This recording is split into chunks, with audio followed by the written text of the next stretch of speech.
सकते हैं वो आपके अखाड़े से, मतलब और वो सन्यासी लोग राजकारण में आना चाहिए, ऐसा आपको लगता है क्या? हाँ, सन्यासी लोग राजकारण में आने चाहिए ऐसा? देखिए बताइए, पुराना इतिहास रहा है कि मतलब राज्य को नेतृत्व करने वाले संत ही रहे। चाहे मौर्य को देख लीजिए, चंद्रगुप्त मौर्य को, उनको चाणक्य ने राह दिखाई तो एक अच्छे राजा, सफल राजा बने।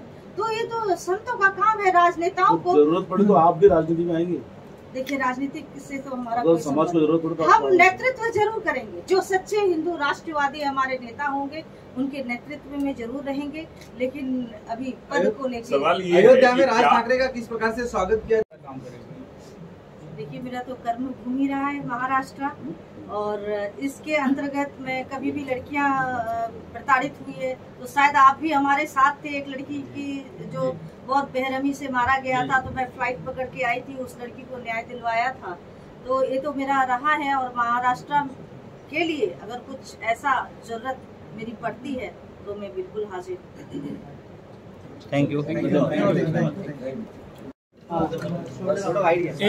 अनिल सर,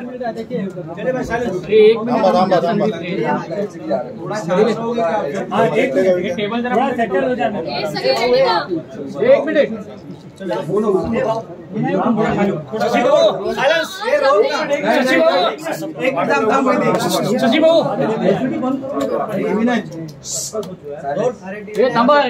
बीजेपी के साथ जाना चाहिए। देखिए अगर उनकी विचारधारा अगर मिलेगी तो जरूर जाएंगे। हिंदुत्व को लेकर वो भी ये नहीं कि राजनीतिक को लेके, अगर विचारधारा हिंदुत्व से बीजेपी की विचारधारा हिंदुत्व की है, ऐसा आप मानती हैं? देखिए उनकी भी विचारधारा अगर नहीं होती तो राम मंदिर कैसे बनता? हिंदुत्व को लेकर जितनी भी पार्टी चाहिए और आपकी विचारधारा राज ठाकरे से मिलती, इसके अलावा और कौन कौन से लोग हैं जिससे विचारधारा मिलती है और वहाँ कहाँ जाएंगे? देखिए जो भी हिंदू राष्ट्र के लिए और हिंदुत्व के लिए, देश के लिए काम कर रहे हैं, हम उनके साथ। राजनीतिक सफर में अभी गुरु माँ का साथ आप आए मंच में, क्या कहना चाहेंगे इस हिंदू राष्ट्र को लेकर? देखो, जो भी उन्होंने कहा है उसमें मेरा पूरा समर्थन है, क्योंकि हम चाहते हैं हिंदू राष्ट्र बने, हिंदू राष्ट्र घोषित हो, और ये हिंदुस्तान जब सभी लोग राष्ट्र, महाराष्ट्र और हिंदू राष्ट्र, ये पुराना इतिहास है। राष्ट्र नाम का ये पुराना हिस्सा है।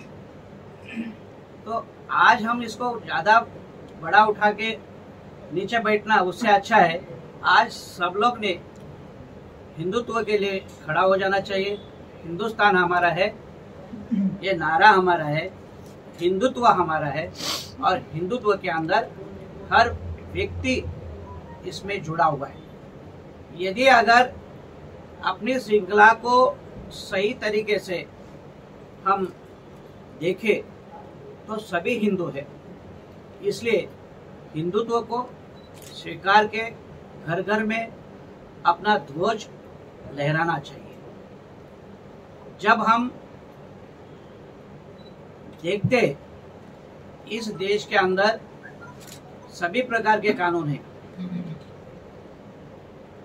उस कानून के अंदर एक कानून और है कि आप अपने घरों में ध्वज लगाओ, लेकिन जहाँ ध्वज लगता है वहाँ मार्किंग किया जाता है। तो मार्किंग होता है, इसका मतलब है वहाँ पर धोखा है। तो आज इस धोखे को टालने के लिए हमारे पास अपना हिंदुत्व जिंदा रहना चाहिए, इसलिए सभी ने एकता से अपना काम करना चाहिए। घर घर में हिंदू पहुंचना चाहिए। आपका सभी का ये मीडिया जो दिखा रही है, ये मैं सभी को विनती करता हूं कि हर घर में अपने अपनी चैनलों में सुबह में हिंदुत्व का कोई पाठ चलाइए। को लेकर क्या बात हुई, कब राज ठाकरे जी आने? देखिए उनका विचार है दिसंबर में जाने का, तो अयोध्या जाएंगे, क्योंकि श्री राम जी तो सबके हृदय में बसते हैं, और जो हिंदुत्व से प्यार करते हैं वो अयोध्या से जरूर जुड़े हुए हैं। तो इसलिए दिसंबर में जाने का उनका विचार बना है तो हम लोग वहाँ स्वागत करेंगे उनका सारा। गुरुमा जी, जिस तरह से हिंदू राष्ट्र मैंने मेरे अखाड़े, मेरे जुना अखाड़े के संत मारे गए, तो आप ये देखिए जो सत्ता में रहे वो अपने आंख और कान बंद कर लिया था उन्होंने, और यहाँ तक लाने के लिए अप्पा साहब अफसरे और श्री सावंत जी, रीटा जी भी कल हमसे आके मुलाकात की है, तो इन्होंने सेतु का काम किया है, क्योंकि हमारा भी बहुत दिन से विचार बन रहा था। तो आपको ऐसा नहीं लगता कि शिवसेना आप हिंदुत्व रहेगी? नहीं है। देखिए, इस विषय में तो मैं विचार नहीं आपको बताऊंगी, क्योंकि हम पॉलिटिकल नहीं है, हम एक संत है, और जो हमारी सोच है, विचार है, विचारधारा कहीं ना कहीं राज ठाकरे से मिल रही है, जो हिंदू राष्ट्र की हमारी हिंदू राष्ट्र ही होना चाहिए। और देश के तमाम राज्यों में आंदोलन छेड़ रखा है। विजय दशहरा पे भी आपने बहुत बड़ा ऐतिहासिक रैली निकाली दिल्ली में, तो राज ठाकरे जी आपके साथ आगे आने के लिए तैयार हुए हैं? बिल्कुल, जो हिंदुत्व की सोच रखते हैं वो क्यों नहीं आएंगे, वो तो समर्पण है। और उनकी एक बात मुझे बहुत अच्छी लगी कि वो जो बोलते हैं वो करते हैं, और ऐसे ही देश को लोगों की जरूरत है। तो आप आगे जो इलेक्शन जी से मुलाकात की, इस मुलाकात में क्या बातचीत हो गई? देखिए, बातचीत तो सिर्फ हमारा एक ही एजेंडा है, हिंदू राष्ट्र को लेकर, और हिंदू राष्ट्र को लेके ही चर्चा हुई है कि जो भारत देश है वो हिंदू राष्ट्र के नाम से जाना जाए। और हिंदू राष्ट्र कोई नया मुद्दा नहीं है, ये जब से भारत भूमि हिंदू भूमि बनी है, सनातन भूमि का नाम ही पहले हिंदू राष्ट्र था। जो आज हम मांग कर रहे हैं कोई नई मांग नहीं है, इस बात को लेके चर्चा हुई है। दूसरी चर्चा हुई उत्तर भारतीयों को लेके, तो जो कंफ्यूजन था उत्तर भारतीयों को लेके कि उत्तर भारतीयों के लेकर हमारे राज साहब ठाकरे के मन में वो भेदभाव रहता है, लेकिन ऐसा कुछ भी नहीं है। जो सुना गया उसे कंफ्यूज किया गया है। वो बहुत प्रेम करते हैं उत्तर भारतीयों से। उनका कहना था कि जैसे वाकई मैं बिहार की रहने वाली हूँ, वहाँ मैंने देखा है कि गांव से लोग पलायन हो रहे हैं। कोई इंडस्ट्री लगेगी तो लोग वहाँ गांव में अपना रोजगार मिल सकता है, घर से बाहर नहीं जाना पड़ेगा। तो यही इनकी वो बात थी जिससे कि लोग उसे अन्यथा ले गए। भव्य तरीके से किया जाएगा, पूरा संत समाज उनके साथ है, जो राष्ट्र के लिए और हिंदुत्व के लिए सोचते हैं। तो मैं आपको बता रही हूँ, एक आह्वान पे हमारे जगत गुरु सूर्याचार्य भी यहाँ पे आ गए कि नहीं, हमें राज साहब ठाकरे के यहाँ जाना है, क्योंकि अभी हिंदुस्तान खतरे में है। आप देखें अफगानिस्तान का क्या हाल हुआ, अफगानिस्तान वाला हाल बहुत ही जल्दी 10 साल में हम लोग पलायन कर सकते हैं। हिंदुस्तान उस खतरे के कगार पे है। 10 साल के बाद हिंदुओं को शरणार्थी बनना पड़ेगा। अगर आज नहीं जागेंगे तो कभी नहीं। एक सवाल राजनीतिक सफर में हिंदू राष्ट्र की विचारधारा रखने वाले पार्टियों के साथ जाना चाहिए, ऐसा आपको लगता है क्या? और उस पर कोई राजनीतिक चर्चा आपकी हुई क्या? देखिए, राजनीतिक चर्चा के विषय में मैं नहीं पढ़ती हूँ, क्योंकि मैं राजनीतिक तो हूँ नहीं, एक साध्वी हूँ, वो भी अखाड़े से, और मैं राष्ट्र के लिए काम कर रही हूँ। आज ही नहीं, मैं बहुत टाइम से कर रही हूँ। जैसे मैंने मध्य प्रदेश में 50 घर में हिंदू राष्ट्र भगवा ध्वज मैंने लगा के आई हूँ, घर घर में। और अभी विजयदशमी में मैंने पूरी गाजियाबाद, वैशाली में मेरा हजारों की संख्या में हर घर में भगवा ध्वज लगाए। अब बड़ी खुशी की बात है, कुछ मुसलमान भी ध्वज लगाए अपने मांग के कि गुरु माता मुझे भी ध्वज दे दीजिए, हम हिंदुस्तान में रहते हैं। आपने रिसेंटली इंटरव्यू दिया था, उसको इकट्ठा होने की जरूरत है। बिल्कुल, हमारा राष्ट्र खतरे में है।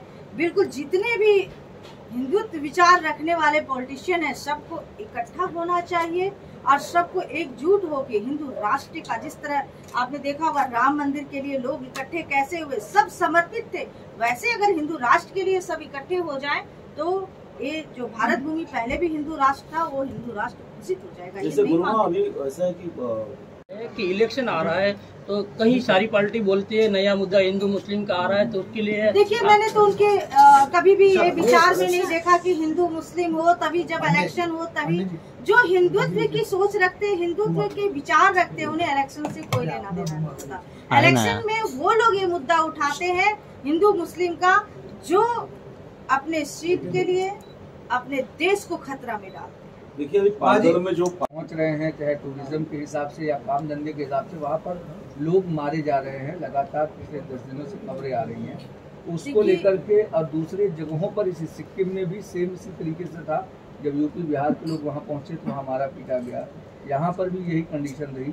इसको लेकर के आप कैसे देख रहे हैं? देखिए, इसको लेके कहीं ना कहीं पॉलिटिकल प्रॉब्लम है, जिसके कारण इस तरह से हो रहा है।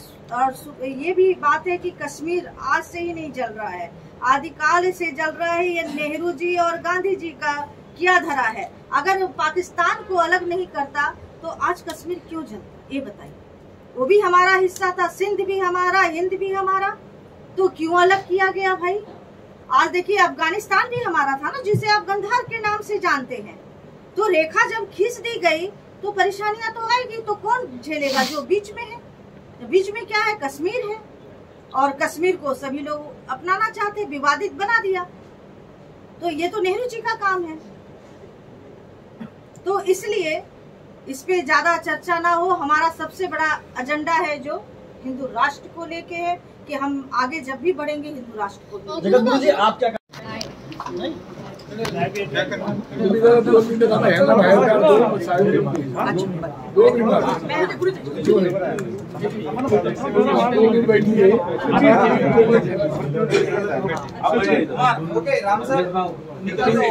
तो उसमें कितनी देवी देवताओं की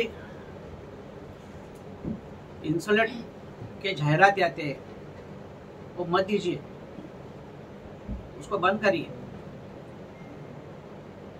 हिंदुत्व को खतरे में डालने वाली ये जाहिरात है। महाराज जी, एक सवाल है आपसे। हिंदू राष्ट्र की परिकल्पना आपके लिए क्या है? क्या मुस्लिम मुक्त भारत है, या अन्य जाति मुक्त, अन्य धर्म मुक्त भारत जिसमें केवल हिंदू? आपने बहुत अच्छा पूछा। मैं आपको कहता हूँ, मेरी परिभाषा बहुत सीधी है। आपके जन्म से आपके पिछले 10 जन्म के लोगों तक जाओ तो वो लोग हिंदू ही मिलेंगे। वहाँ कोई मुस्लिम नहीं था, कोई ईसाई नहीं था, कोई सिख नहीं था। तो पहले जब सब हिंदू थे तो आज भी सब हिंदू है, तो सभी ने हिंदुस्तान के अंदर हिंदू बन के जीना चाहिए। ये मेरी परिभाषा है। गुरु, आपसे एक सवाल, महाकाल मानव सेवा जो संस्था है, दूसरी ओर कहती है कि हिंदुत्व यानी हिंदुत्व खतरे में। क्या हिंदुत्व विचारधारा वाले पार्टियों के साथ आप क्या सेतु का काम करेंगे? जैसे राज ठाकरे कह रहे हैं कि आपको हिंदुत्व विचारधारा करते हैं, आप सेतु का काम करेंगे? जरूर जरूरत पड़ेगा तो जरूर बांधने का काम करेंगे। संतों का काम ही यही होता है कि आपस में जोड़ के जो राष्ट्र हित के कार्य होता है वो संत उसमें आज से नहीं, परंपरा रही है, इतिहास गवाह है कि संतों का काम रहा है कि सेतु का काम करते रहे। राज्य को नेतृत्व का कार्य किया है संतों ने। क्या कहना था? और दूसरा मुद्दा उत्तर भारत के बारे में, अपने जो राज ठाकरे जी से बातचीत की उस बारे में उन्होंने क्या अपनी? देखिए, उनके लिए तो उत्तर भारतीय उतने ही प्रेमी है जितना महाराष्ट्र के लोगों से प्रेम करते हैं। बात तो इतनी थी क्या, वो जो उन्होंने बोला कि बिहार से लोग आके यहाँ जॉब कर रहे हैं, अगर बिहार में इंडस्ट्री लग जाएगी तो घर से बाहर नहीं निकलना पड़ेगा। तो अगर उसको हम घुमा फुरा के उसको विवादित बना दे तो ये तो गलत है। वो तो प्रेम करते हैं उत्तर भारतीयों से। जितनी देर मेरी अभी तक डिस्कस हुई, इससे पहले भी हम बाला साहब ठाकरे से भी मैं मिल चुकी थी, तो मुझे पता था कि जो है इनके मन में कुछ ऐसा भेदभाव नहीं। तो आपने सपोर्ट करना चाहिए, सर आह्वान करेगी? बिल्कुल सपोर्ट करना चाहिए, क्योंकि जब वो प्रेम करते हैं सबसे तो, और ये मैं गारंटी देती हूँ कि यूपी बिहार वाले अगर मुंबई में रहते हैं तो वो बिल्कुल बेफिक्र हो जाए। उनका संरक्षण है उनके साथ। क्यों लगा कि आप बेफिक्र होना चाहिए? बेफिक्र मेरी बात हुई जिस हिसाब से उनसे, और जो भाव है उनके अंदर यूपी और उत्तर भारत के प्रति, बिहार के प्रति, वो बहुत अच्छा भाव है।